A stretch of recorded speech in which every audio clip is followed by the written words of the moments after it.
در روز اول زمستان و با خبرهای تازه تاجیکستان و جهان شما را از استودیوی مرکزی رادیو آزادی همراهی میکنیم. روز بخیر. در برنامه امروز 1 دکبر این موضوع ها را داریم. دادگاه در روسیه حکم کرده است که каромат شریپов یک فعال مهاجران به تاجیکستان اخراج شود. حامیان گفتند به هزینه بالایی شکایت میبرند. کمک سریوقتی تاجیکستان به زمستانی سرد امسال آماده میشوند. جامعه جهانی نیز در کنار نیست. طبق پیشگویی آب و هواشناسان زمستان امساله مثل سال گذشته خواهد بود. تخمیناً به حساب میانه 2 یا 3 درجه می شود. با نظر داشت تجربه که سال گذشته داشتیم ما آمادگی گرفتیم. و نظارت مقدسترین مکان دین نصرانی آرامگاه عیسی مسیح را مسلمانان بر عهده دارند. گپ نیست برای یک مسلمان تصرف کلید مقدسترین کلیسای دینی نصرانی کنیسای قیامت افتخار است. دادگاه در ولایت مسکو روز 30 نوامبر قرار کرد که каромат شریپов یک فعال مهاجران از روسیه اخراج شود. دادگاه لیبرسکی каромат شریپов را به نقض قانون بود و باش در روسیه ایبدار کرده است. وزارت امور داخله در ولایت اسمالینسک به خلاصه آمده است که جریانی به شهروندی روسیه پذیرفته شدن شریپov غیر قانونی صورت گرفته است و اعتباری شناسنامه‌اش بیکار گردیده است. باید один если в этом съемнике محکمه решение суд было в Доге, а подать депортацию сказали иностранный гражданин Вич-Спид Тоҷикистона, копия қарор дар вақта мо ва албатта обжалovat мекунем, чунки ва ягон бор паспорти гражданини Тоҷикистон гирифтагӣ нестанд. Прописка шудагӣ бошадам ва ҳама шудагиам. Асоси паспорт бояд бошад ку. Ва 25 сол рафтагӣ нестанд, зиндагӣ кардагӣ нестанд ҷанда. نزدیکان каромат شریپов میگویند تا 10 روز با او ملاقات کردن نمیتوانند. حامیان каромат شریپов باور دارند که شکایت از بالای قرار دادگاه میتواند از اخراج او به تاجیکستان جلوگیری کند. روز 30 نوامبر در شهر مینسک جلسه نوبتی سازمان عهدنامه امنیتی دستجمعی برگزار شد. این همایش با شرکت رهبران کشورهای عضو سازمان جریان گرفت و در آن از جمله پرزیدنت تاجیکستان نیز شرکت داشت. در برآمد خود امامعلی رحمان بار دیگر توجه شریکان را به تحکیم حفظ سرحد بین تاجیکستان و افغانستان جلب نمود. اما اگر از این بگذریم، یکی از موضوعهای مهم جلسه ملاقات چشم به چشم پرزیدنت تازه انتخاب قرقیزستان با رهبر دولت قزاقستان بود. دیداری سورونبوی جینبеков با نورسултон назарбоев در پس منظر بحران محدودیت‌ها در مرز این دو کشور صورت گرفت و جانب‌ها برای اعتدال افزا اظهار آمادگی کردند.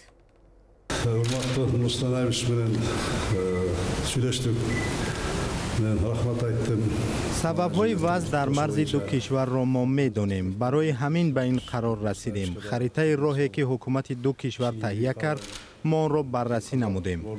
گروه‌های کاری دو طرف آن را بحث و امضا می‌کنند. بعد این ما موقتاً مرز را باز خواهیم کرد. از دو طرف مرز نظارت برده می‌شود. 3 نماینده از اتحاد اقتصادی اوراسیا هر یک ماشین را تفتیش می‌کنند. این گونه تفتیش در مرز با چین نیز صورت می‌گیرد.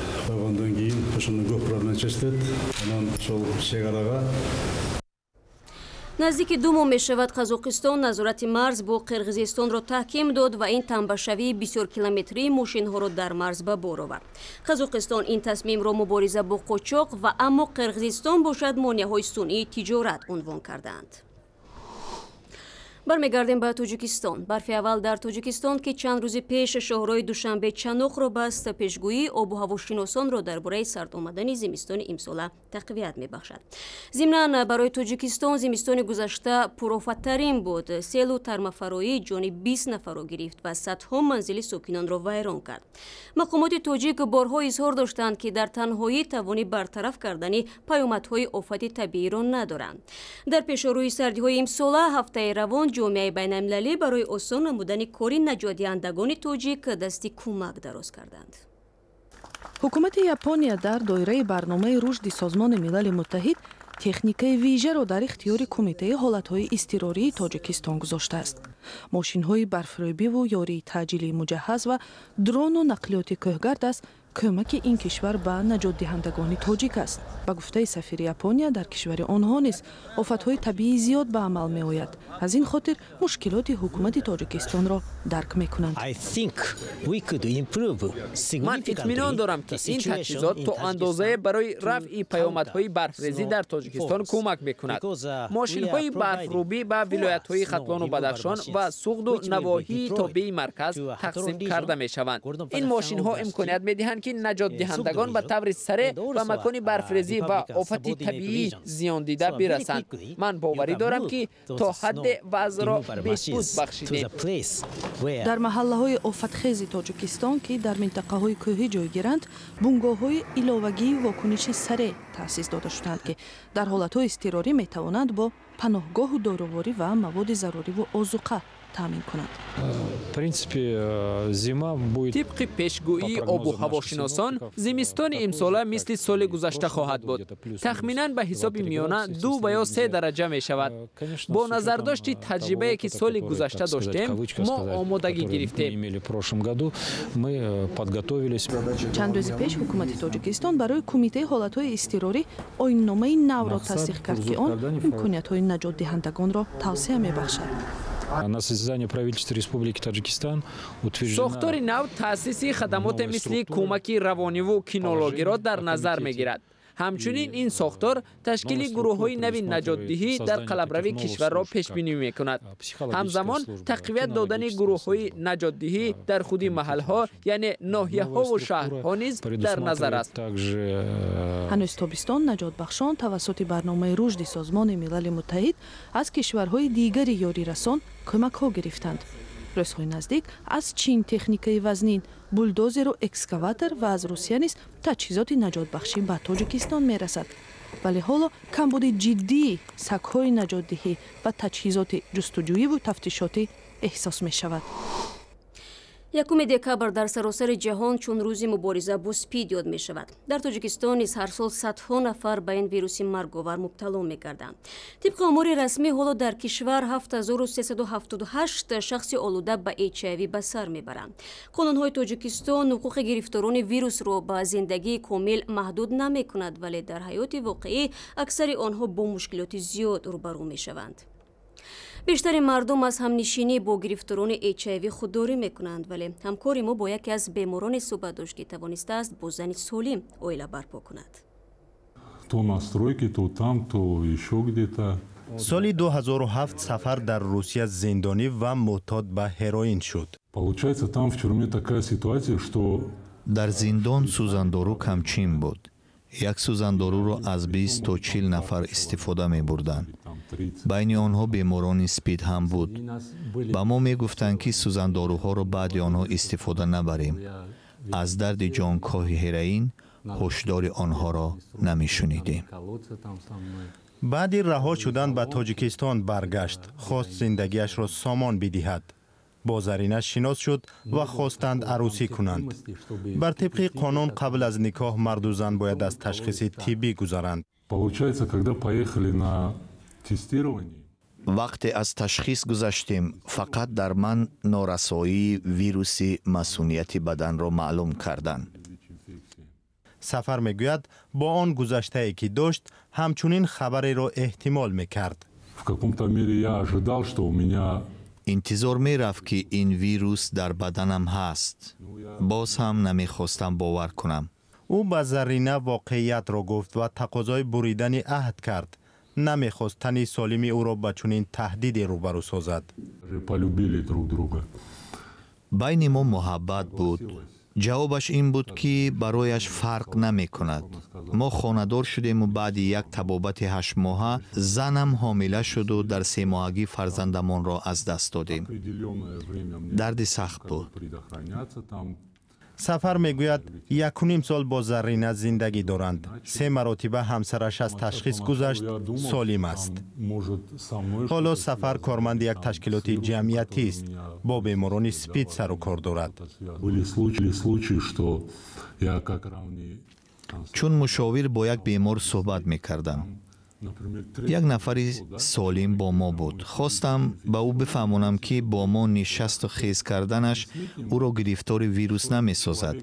بعد یک چند لحظه از جا پریده خیست و به من گفت چون تو بر اینها حقوق زیستن ندارید. حالا هم در جامعه ما با بیماران سپید چنین برخورد می شود چون که اطلاع ضروری به آنها نمی رسد. سفر میگوید با فعالیت جمعیتی خود میخواهد فکر مردم را به بیماران سپید نرمتر نماید. او کار خود را ضرور می حسابد چون که نمیخواهد تقدیر او را کسی تکرار نماید. به فکر من برای آن که یک شخص درک کند خطر چیست، وقت لازم داریم و زحمت زیاد. گزارش کامل درباره تقدیر این گرفتاری HIV را شما میتوانید در سامانه ما www.azadi.org پیدا کنید.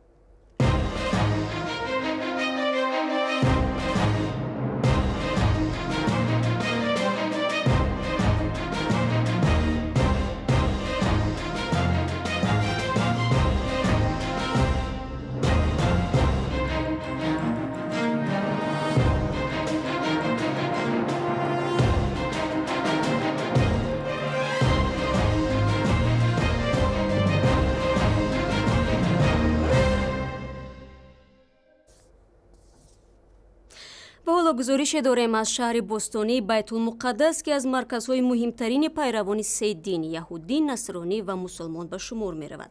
نزدیک 10 عصر به این طرف مسلمانان نظارت کنیسه قیامت یعنی آرامگاه عیسی مسیح را بر دوش دارند. به گفته روحانیان یکی از عامل‌های حفظ موازنت میان مذهب‌های نصرانی در این عبادتگاه محض حضور مسلمانان است. با فرارسی شام در کوچه‌های مرکزی بیت‌المقدس، ادیب جوده مسلمان کلید در دست عازم یکی از مقدسترین مزارهای پیروان دین نصرانی می شود. اولاد جوده چند عصر باز مسئولیت حمایت کلید در کنیسه قیامت را بر دوش دارند که بر پایه قصه های نصرانیان جای مصلوب و سپس دفن عیسی مسیح است. از سال 1187 تا امروز ما این وظیفه شرفمندانه را اجرا میکنیم. من این کار را که از پدر به پسر میگذرد از سن 8 سالگی آموختم. 30 سال باز این وظیفه را اجرا نموده. حالا فکر میکنم که کنیسه قیامت خانه دوم من است.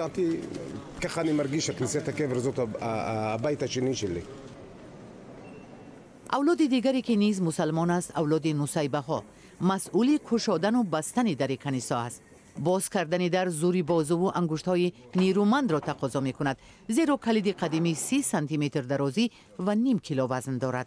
تاریخ شناسان می گویند احتمال این پیمان در عصر 12 زمان حکمرانی فرمانده مسلمان صلاح الدین ایوبی بسته شده است و امکان می دهد که نظارت و جمع آوری مالیات نزد دروازه کنیسه را مسلمان ها انجام دهند.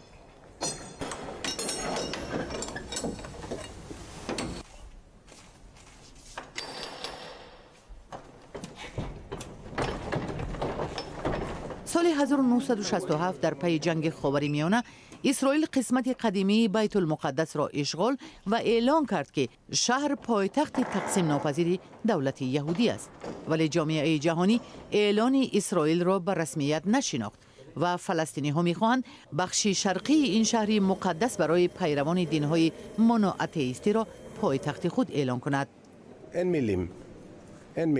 گپ نیست برای یک مسلمان تصرف کلید مقدسترین کلیسای دینی نصرانی کنیسه قیامت افتخار است.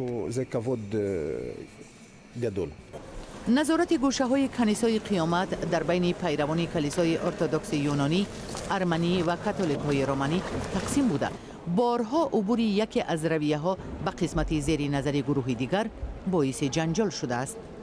روحانی شناخته یسکا هرانی میگوید نظارت عائله مسلمان بر کنیسه برای حفظ بی‌طرفی و موازنت میان مذهب‌های نصرانی کمک می‌کند و شیوه فعالیت این کنیسه یک نمونه همزیستی آسایشته بشریت است.